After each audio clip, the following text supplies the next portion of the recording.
Bonjour à tous, SB de Somers Advisors. Dans cette vidéo, vous allez apprendre à utiliser le constructeur de pages pour site WordPress Elementor. Notre objectif, faire en sorte que vous puissiez faire les pages que vous voulez avec ce plugin. C'est parti! Avant de commencer, nous allons parler d'Elementor Pro. Il s'agit de la version payante d'Elementor. Elle permet l'ajout de fonctionnalités. Il faut savoir que vous n'avez pas besoin d'Elementor Pro pour faire une page, mais il s'agit d'un vrai plus. Je vous conseille de l'acheter. On fera une autre vidéo tuto qui vous montrera comment l'obtenir et qui présentera les nouvelles options. Néanmoins, si vous voulez d'ores et déjà passer à la version pro, s'il vous plaît, cliquez sur ce lien. Il est présent en description. Et si vous accédez au site d'Elementor en cliquant sur ce lien avant d'acheter Elementor Pro, on gagne un petit peu d'argent. On commence. On va sur notre site tuto, puis sur le tableau de bord. On débute par installer Elementor. On va sur Extension, Ajouter. Allez dans la barre de recherche et tapez comme mot-clé Elementor. Le voici. Installé et activé. Une nouvelle icône est apparue en bas à gauche. Si vous cliquez dessus, vous entrez dans les options de gestion d'Elementor. On va rapidement en parler. Tout d'abord, vous avez Mes modèles, l'endroit où vous pouvez accéder à vos modèles, ou si vous préférez, vos templates. L'une des grandes forces d'Elementor est qu'il vous permet de stocker les modèles de vos pages et de les réutiliser comme vous le désirez par la suite.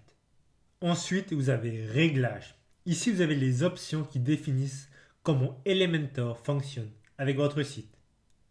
Après, Gestionnaire de rôle.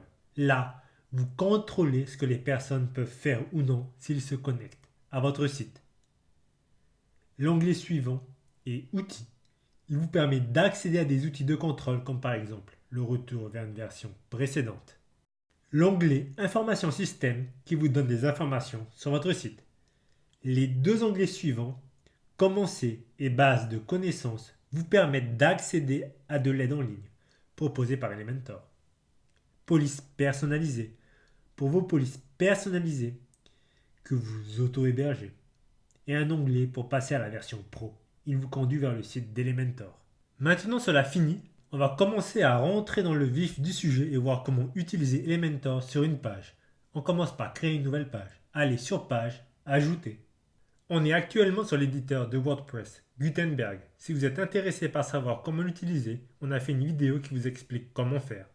Pour ce tuto, on va utiliser le thème WordPress Océan WP, mais sachez que vous pouvez utiliser celui que vous voulez.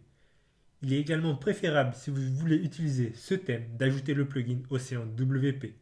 Il vous suffit d'aller dans Extension Ajouter et de chercher Océan WP. Une fois cela fait, vous aurez ces options de réglage. Elles sont très pratiques. Vous retrouverez tout cela dans l'une de nos premières vidéos, comment créer un site web professionnel avec WordPress. On va commencer par mettre un titre à cette page, puis cliquez sur le bouton Modifier avec Elementor. Nous voici sur Elementor. Sur la gauche, vous avez les différents éléments d'Elementor et au milieu, vous avez les blocs. Le principe du constructeur de page Elementor est de permettre de créer des blocs où vous y ajoutez des éléments. De la sorte, vous pouvez créer les sites que vous voulez. On va d'abord voir comment fonctionne l'interface de gauche. Cliquez sur les trois traits horizontaux en haut à gauche. On y trouve les options par défaut. En premier, vous avez le style par défaut, tout ce qui est couleur et police. Si vous avez des préférences, c'est ici que vous les insérez. Puis, tout ce qui est réglages généraux. Et enfin, vous pouvez voir la page et retourner au tableau de bord, c'est-à-dire sur la page précédente avec l'éditeur de WordPress, Gutenberg. On retourne en arrière sur les éléments. Vous avez deux types d'éléments, basique et général. Dans basique, vous avez tout ce qui est titre, texte, image, vidéo, etc. Dans général, vous avez citation, boîte d'images, icônes, réseaux sociaux, etc. Bien évidemment, vous avez beaucoup plus d'options si vous optez pour Elementor Pro. En bas à gauche, nous avons les réglages de la page, un navigateur qui permet de se déplacer plus facilement durant la construction de la page, notre historique, le mode responsive qui permet de voir à quoi votre page va ressembler sur mobile ou bien iPad, puis un bouton de prévisualisation et enfin la possibilité de poster, de publier. Dans le cas où vous ne voulez pas publier, mais juste sauvegarder en tant que brouillon, vous cliquez sur la petite flèche et faites enregistrer le brouillon. On a fait le tour, il est temps de passer à la pratique. On va ajouter quelques blocs et jouer avec. Pour ajouter des blocs, vous cliquez sur le bouton rouge avec une croix au milieu. Vous choisissez le format souhaité, un bloc seul ou avec plusieurs emplacements. On va ajouter 2 blocs, un bloc unique et un bloc avec 4 blocs. Donc, déjà, il faut comprendre que vous pouvez jouer dessus. Ok. Ensuite, vous cliquez sur un bloc et automatiquement, vous avez les éléments. Il vous suffit de prendre l'élément que vous souhaitez, par exemple le titre, et le faire glisser dans le bloc que vous voulez. Donc là, on a mis un titre. Ensuite, on va mettre un éditeur de texte, donc pour mettre votre texte. À droite, on va mettre une image. On va mettre une vidéo ici. Et pour finir, on va mettre une icône. On va commencer par voir pour le titre. Donc, ici, vous ajoutez votre titre. Ensuite, vous avez un lien. Donc, vous pouvez coller le lien que vous voulez. Par exemple, on va mettre notre lien somersadvisors.com. Si vous cliquez sur la roue, vous avez 2 possibilités. Alors, soit vous cochez pour ouvrir dans une nouvelle fenêtre. Donc, quand on va cliquer sur le titre, une nouvelle fenêtre va apparaître avec un lien vers somersadvisors.com. Ensuite, ajouter nofollow. Donc, ça, c'est pour ceux qui font du SEO. Après, vous avez la taille. Donc, si vous voulez un texte plus grand, balise HTML, donc titre H1 à H6 et l'alignement. Est-ce que vous voulez que ce soit centré au milieu, à droite, justifié ou à gauche? Ensuite, on va sur le bloc éditeur de texte. Donc là, jouez sur votre texte. Vous avez fait différentes options, par exemple tout ce qui est paragraphe, titre 1, titre 3, etc. Vous pouvez mettre le texte en gras, vous pouvez le mettre en italique, le souligner. Là, c'est tout ce qui est pour les listes à puces et numérotées. Là, c'est pour insérer ou modifier un lien. Donc, par exemple, vous voulez mettre un lien vers Somers Advisors, vous tapez le lien. Ensuite, ce qui est important, c'est la couleur du texte. Là, vous pouvez changer la couleur. Par exemple, vous voulez le mettre rouge. Ensuite, vous pouvez coller du texte, faire des citations. Et bien sûr, le mettre à gauche ou à droite. Ensuite, on a le bloc image. Donc, c'est là. Vous choisissez une image. Donc, vous avez déjà une bibliothèque de médias. Ou bien vous téléversez des fichiers. Alors, vous pouvez changer la taille de l'image, l'alignement, y mettre une légende et le lier ou non. Par exemple, un URL personnalisé. Ensuite, vous avez le bloc vidéo. Donc, tout ce qui est URL de vidéo, vous mettez là. Par exemple, vous choisissez une source. Alors, nous, on va choisir YouTube. Et vous prenez une vidéo de YouTube.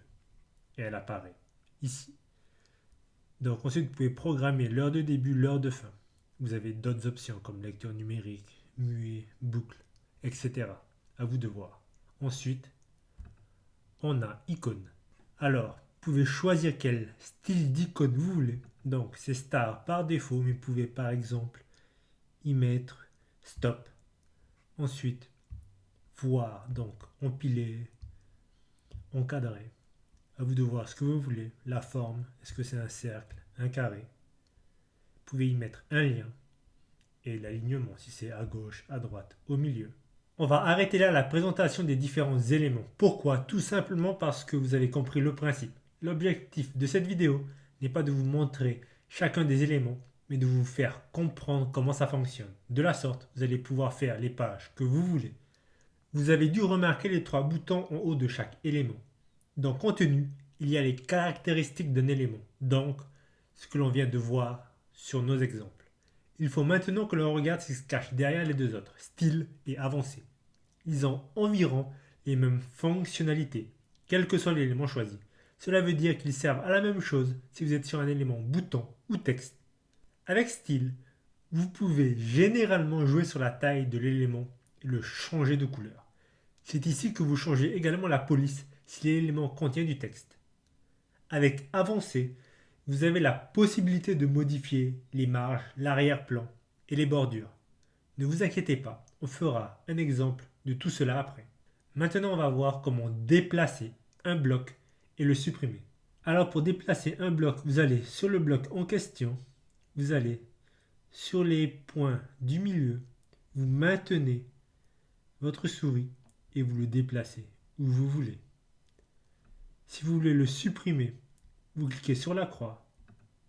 Et si vous voulez supprimer que l'élément, vous cliquez sur le petit stylo, clic droit, effacer. Et vous pouvez ajouter un autre élément. Maintenant, on va voir comment dupliquer un bloc. Alors, vous allez sur les points du milieu, sur le bloc que vous voulez dupliquer. Donc, vous cliquez clic droit, dupliquer. Et si vous voulez dupliquer un sous-bloc d'un bloc, donc vous allez sur cette icône, clic droit, dupliquer. Et maintenant, au lieu d'être un bloc à 4 sous-blocs, il y a 5 sous-blocs. Si vous voulez dupliquer un élément, clic droit, dupliquer. Et voilà, l'élément se met en dessous. Avec de la pratique, vous allez pouvoir maîtriser tout cela très facilement. On va maintenant voir des templates, c'est-à-dire des modèles que Elementor met à notre disposition gratuitement. Cliquez sur l'icône Dossier. Une fenêtre s'ouvre avec des modèles de pages tout faits, prêts à l'emploi. Il y en a beaucoup, je vous laisse le plaisir de les découvrir un à un. Remarquez que certains ont un tag Pro. Cela signifie que pour accéder à ces templates, vous devez avoir la version Pro d'Elementor. Remarquez les 3 onglets. Si vous cliquez sur l'onglet de gauche, vous accédez à des blocs préparés pour vous. Le 3e onglet, Mes modèles, c'est là que sont stockés vos modèles, c'est-à-dire les pages que vous sauvegardez. Laissez-moi vous montrer comment sauvegarder un modèle. Vous cliquez sur la disquette à droite, vous tapez votre nom de template et vous enregistrez. Vous pouvez maintenant utiliser ce modèle quand vous voulez. Il suffit de revenir ici et de le charger. Je vais maintenant faire une démonstration pour vous illustrer tout ce que l'on vient de voir. On retourne sur l'onglet Pages et je vais prendre un template pour jouer avec. On va prendre celui-là. Elementor vous permet de prévisualiser le modèle. Cliquez sur Insertion. Avant de modifier notre page, remarquez le titre et la colonne de droite. Vous voulez très certainement les enlever. Pour cela, il faut aller dans les réglages Océan WP que l'on a vu au début. Souvenez-vous lorsque je vous ai dit d'ajouter le plugin Océan WP. On retourne au tableau de bord, mais avant, pensez à sauvegarder. Dans Océan WP Réglages, vous allez sur Principal, Mise en page de contenu, vous sélectionnez 100% pleine largeur. Et dans Titre, vous désactivez le titre de la page. Enregistrez le brouillon, retournez sur Elementor. Le titre et la colonne de droite sont maintenant de l'histoire ancienne. On va pouvoir commencer à modifier cette page. On va créer une page d'accueil pour notre fameux exemple de pizzeria à base d'insectes, Pizzette. Si vous suivez nos vidéos, vous devez avoir l'habitude.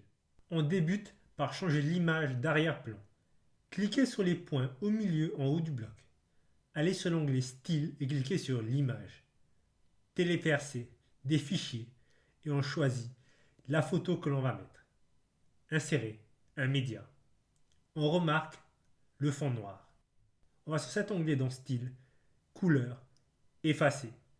Ensuite, on supprime l'image qui sert de logo. On change le texte du titre. Puis on va sur Style, Style, Typographie, afin de modifier la police. On va prendre cette police, on va augmenter la taille jusque là. Puis, on change la couleur du texte, un petit peu plus jaune, orange, voilà. Puis, on va y mettre de l'ombre, c'est-à-dire un petit contour autour du texte. On va le faire bien noir. On enlève ce bouton et on change le texte du second.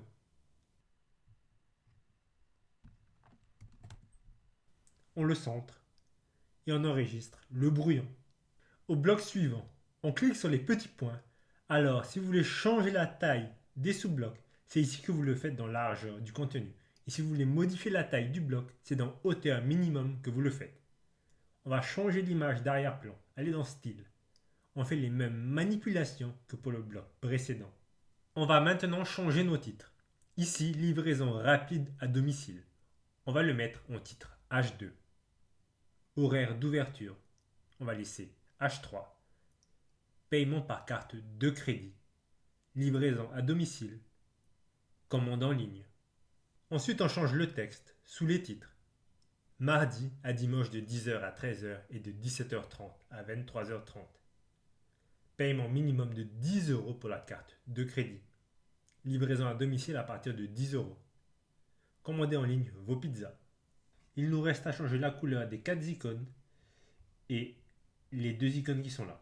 Donc, on clique sur celle-là, on va dans Style, couleur principale, et on va la mettre plus jaune. Voilà. Alors, j'en ai pas parlé tout à l'heure, mais ça, c'est pour jouer sur la transparence de l'icône. Ok. Donc, nous, on va pas le mettre transparent. Et on va prendre ce code couleur. Et ce code couleur, on va aller sur chaque icône, on va le changer. De la sorte, toutes les icônes auront la même couleur. Maintenant, on va changer cette icône. On va dans contenu, icône, icône. Et là, on cherche l'icône que l'on veut. Donc, nous, on veut une carte de crédit. Donc, on va taper Credit Card. Voilà, on va prendre celui-là. Et pour commande en ligne, on va prendre un laptop, donc un ordinateur portable. On va maintenant prendre ce bloc, on va le changer, celui-là, on va l'effacer, celui-là aussi, et celui-là aussi. On va changer ce texte, donc on va mettre nos chefs, on va le mettre en H2. Ensuite, on va supprimer ce sous-bloc et celui-là. Effacer également ce titre. Changer la photo. Téléverser des fichiers, choisir des fichiers. Et on va mettre cette photo. Insérer un média. On change le texte. Et on change la couleur de l'arrière-plan. On va dans Style, Couleur. Et on va le mettre plus orange. Vous avez très certainement dû remarquer ces espaces. Alors, qu'est-ce que c'est ces espaces? Il s'agit de marge. Donc, par exemple, je clique sur ce bloc. Je vais sur Avancer. Et je vois marge interne. Il y a 30 en haut et 100 en bas. Alors, les 30, c'est le nombre de pixels en haut. Par exemple, si j'enlève 30, je mets 0. Vous voyez qu'il n'y a plus l'espace. Alors, comment ça fonctionne? Quand vous cliquez sur un bloc, vous allez sur Avancer, donc vous avez deux marges, marge interne et marge. Alors, marge, c'est pour marge externe, donc c'est l'extérieur du bloc. Pour marge interne, c'est l'intérieur du bloc. Donc, par exemple, pour marge interne, là, j'ai 60 et je veux que 30. Donc, c'est par l'intérieur. Si jamais j'avais changé ça, ça va pousser à partir du haut, de l'extérieur, par exemple. Voilà. Vous voyez, ça a fait de l'extérieur. Donc, ça ne m'intéresse pas. Vous avez remarqué, lorsque j'ai mis 6 là, ça a mis aussi 6 là. C'est parce que les valeurs étaient liées ensemble. Donc, pour que ça ne se passe pas, vous cliquez. Et voilà. Alors que si vous liez ensemble, ça fait le tout. On en a fini avec notre page. Pensez à enregistrer le brouillon. Il faut maintenant voir ce que la page donne au format mobile. Donc, allez sur Mode Responsive et allez sur Mobile. Alors, c'est ici que l'on voit s'il y a des problèmes ou non avec la version mobile. Alors, on voit qu'il y a différents problèmes. Par exemple, Pixel, le titre, est trop petit. Ensuite, il y a de l'espace qui est beaucoup trop grand entre ces deux éléments. Pareil là, on voit qu'il y a une grande marge. Là, autour de la photo, il y a aussi une marge. Et là aussi, on voit qu'il y a une marge interne. Donc, on va essayer de rectifier tout cela. On clique sur le titre pour le modifier. On va dans Style, Typographie. Donc, remarquez ces trois petites icônes. Alors, il y a un ordinateur normal, un iPad et un smartphone. Soyez sûr que le smartphone soit cliqué. Cela signifie que l'on veut changer la taille que pour la version smartphone de cette page, donc du titre. Donc nous, on va augmenter la taille du titre On va le mettre à 54. Ensuite, pour cet espace, on clique sur livraison à domicile, avancer, on enlève la marge interne de 50. Soyez sûr que l'icône du mobile soit cliquée. Ensuite, on a cette marge-là, on va l'enlever, donc on clique sur la carte et on enlève la marge interne, on la met à 0. Alors cette marge-là, cette énorme marge-là qui montre le scooter, en fait c'est ce bloc. Vous allez dans avancer, vous voyez qu'il est à 650, donc on va l'enlever. Alors, ça a monté l'image vers le haut. Ensuite, on a nos chefs. Donc, on remarque que la photo elle est très petite. Il y a donc une marge qui pousse la photo. On clique sur ce bloc, on va sur avancer et on voit la marge. Donc, on supprime tout et voilà. On a fini avec la page pour la version mobile. On retourne sur ordinateur pour vérifier que rien n'a bougé. On ne sait jamais, il vaut mieux être prudent. Et non, tout va bien. Il ne reste plus qu'à publier. Et voilà, vous savez maintenant comment utiliser le constructeur de page Elementor. Cette vidéo touche à sa fin. Si vous avez des questions, laissez-les en commentaire. Surtout, n'hésitez pas, car on est actuellement en phase de réflexion pour savoir s'il faut faire une playlist ou non consacrée à ce plugin. Je vous dis à très bientôt pour de nouvelles vidéos.